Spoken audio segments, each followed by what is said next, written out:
You don't need a crystal ball to tell what Tata's cars are going to look like in the future. You just have to look at their concept cars because their concept cars are very, very close to their production cars. You just have to look at the 45X, which became the Altroz, the HPX, which became the Punch, and the H5X, which became the Safari.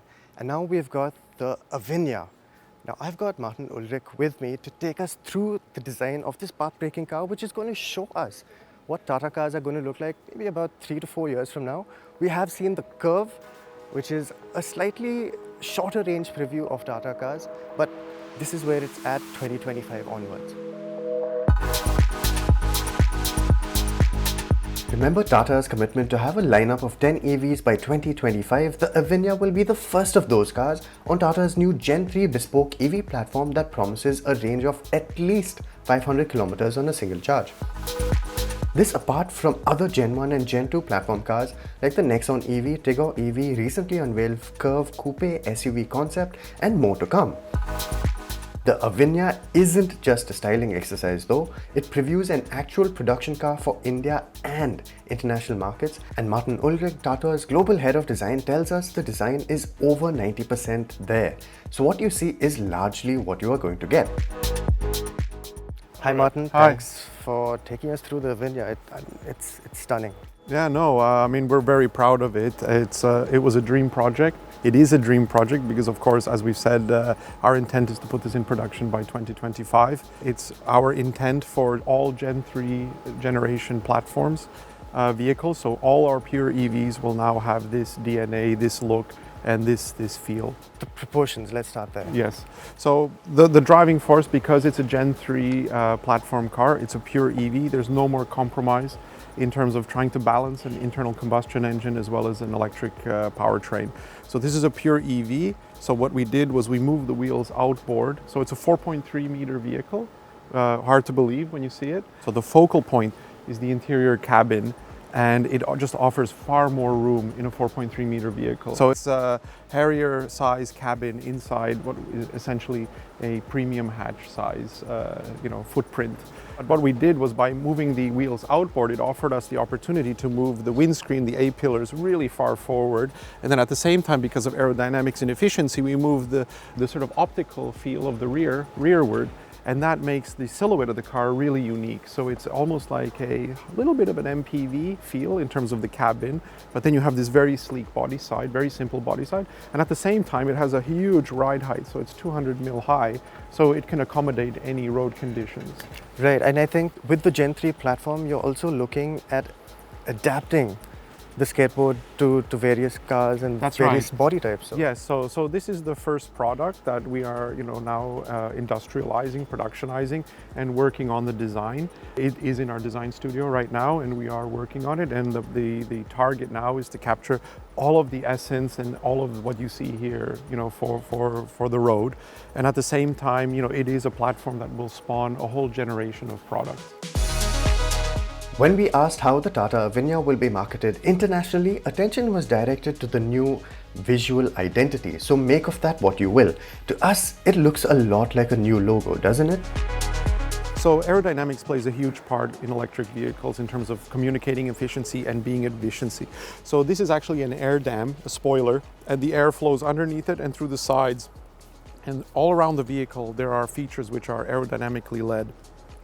And we've been undergoing CFD analysis of this design to get the lowest possible drag, and the plan is to take the full-size clay model into the wind tunnel and again finesse it, and over the next sort of year and a half while we're developing the design, the plan is to get the lowest possible drag. And it's influenced a lot of the aesthetics. So we have the spoiler on the side, but we also have the slash on the rear door, which is, again, it was given to us by the aerodynamics team as a perfect point to get the sort of wind curtain.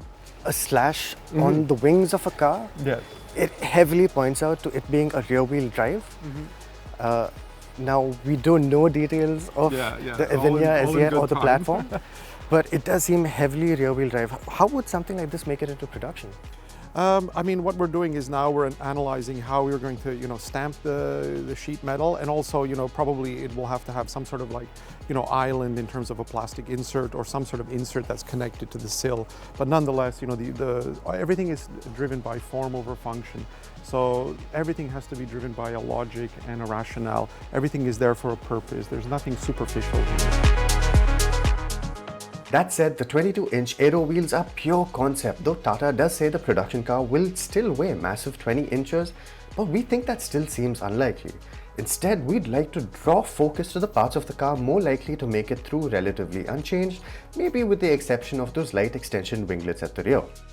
So the first thing when you're doing aerodynamics is the overall frontal area. So lowering the roof as much as possible without compromising the interior space.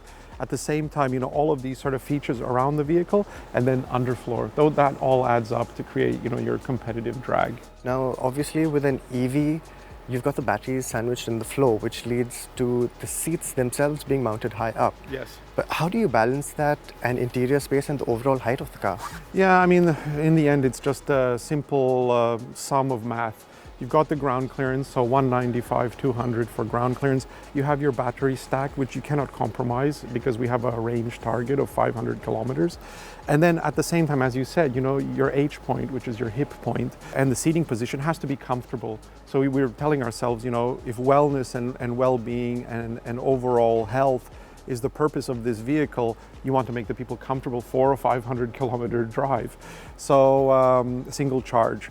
So we had to find the right compromise in terms of, what is the minimum, and then that sets up your head clearance and that sets up your height. See what you were saying about the height itself, the balancing of that hip point. That's really, the math for this program. And the seats seem like they're high up, but they're actually not, because... Yeah, they're just right, I would say, the minimum. For the production car, we're looking at maybe increasing it slightly more, and we're trying to find a solution for the roof. Again, just to maximize the comfort and ingress-egress. But this is, like I said, this is the manifesto. Of course, a manifesto is up for interpretation as time moves on, but there's no denying how much space a pure EV platform opens up on the inside. Meanwhile, there's bound to be a lot more work done in here. That said, we do think more screen real estate will make its way to production, but then again, the touchscreen phone seemed like a stretch when we were all using clickety-button phones, and we know how that worked out. And so the sort of fabric on the top of the IP is actually a sound bar. So it's not only a speaker, but it's actually a voice-activated system. So our plan is actually to migrate to a voice-activated interface, which we think is actually safer when you're driving. Oh, definitely. Definitely. So it's a little bit like, we say no screens, but it's just an evolution, we think, which will be more mindful, more stress-free. If you're looking at sound as a priority, I love what you guys have done with the audio setup in the car. Mm-hmm. You've got speakers in the headrest. Yeah, so we put the speakers in the headrest, and what we did was we migrated all of the climate control to the doors.